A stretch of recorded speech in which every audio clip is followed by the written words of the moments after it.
Conor McGregor outlines his route to becoming the president of Ireland. Is this more pantomime politics, or is populism the only route through draconian legislation and an establishment that hates the people?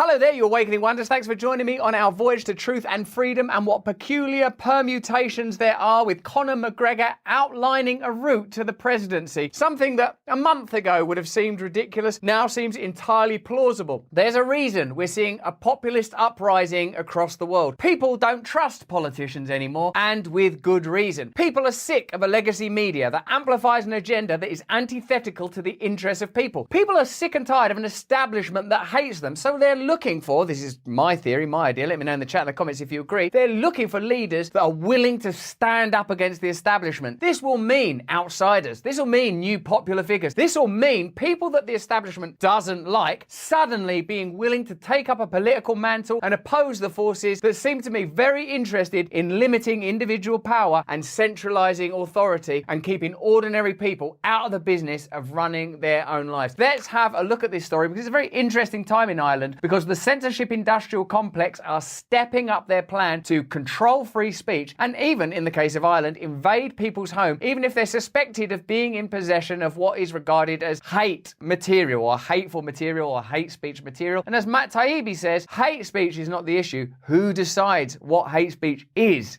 the issue. Let's get into it. Conor McGregor has outlined his potential route to becoming the president of Ireland, saying, "I'd fancy my chances." Already a kind of political rhetoric that will be a relief for some people to hear. "I'd fancy my chances." McGregor is reportedly being investigated by Irish police over his social media posts around the Dublin riots in late November. He himself is being scrutinised even prior to this legislation being introduced. What do you think about Conor McGregor's social media posts? My interpretation is he's concerned about migration in Ireland. He's concerned about the violence that's taken place recently in Ireland. He's concerned about the lack of conversation around migration. And beneath that, and this is my own analysis, I'm not claiming to speak for Conor McGregor, he's probably concerned about a political class that no longer represents the people they were elected to represent. And as we pointed out in an earlier video, in a country like Ireland, that is going to be particularly problematic because ethno-nationalism is a real part of Ireland's history, perhaps every nation's history, but Ireland is a country that's been historically oppressed by Britain, and their relationship to national pride is more understandable than most nations' relationship to national pride. Even though I would say that we're all entitled to have a degree of national pride or tribal instinct, my hope is that is a very inclusive and open-hearted thing, but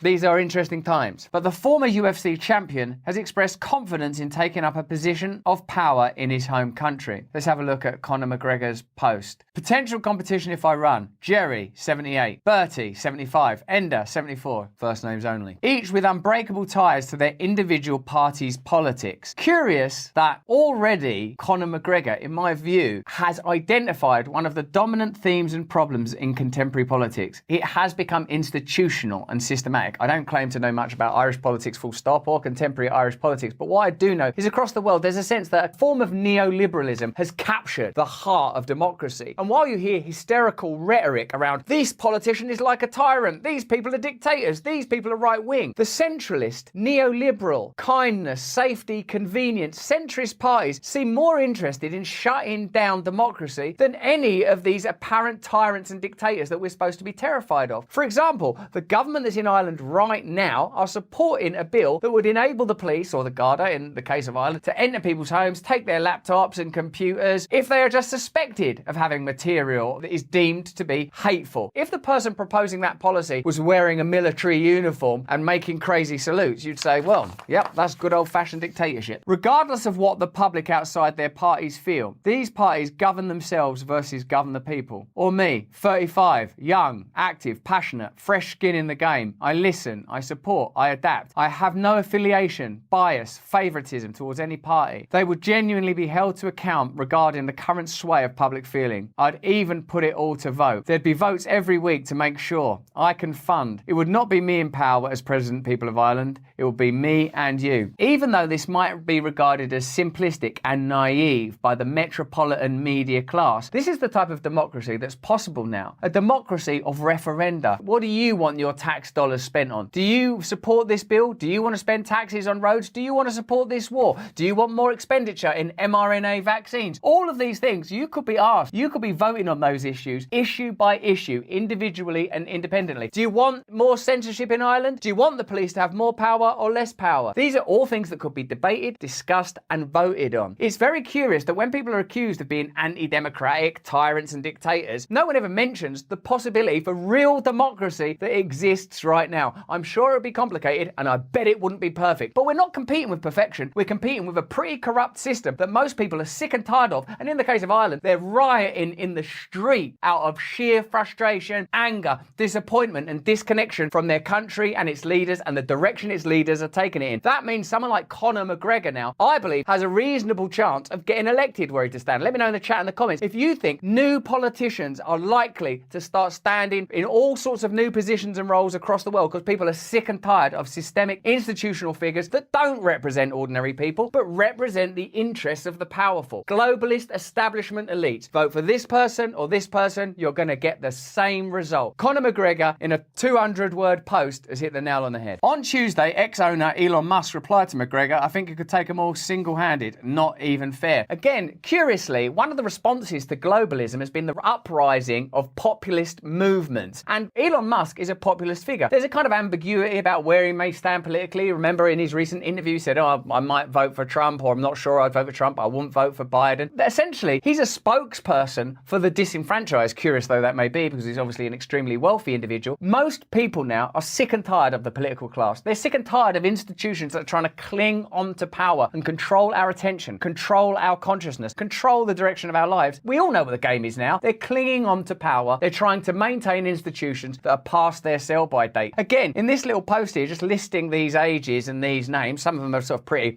influential and significant political figures who have dedicated their lives to politics. But the fact is now, the world is changing and it's changing fast. And it has to change fast because there's a crisis of meaning. There are ecological crises. There are political crises. Fuel prices are out of control. Food prices are out of control. The culture's out of control. In Ireland, people believe there's a migration crisis and they're well entitled to discuss it, vote on it, and follow someone who wants to talk about it.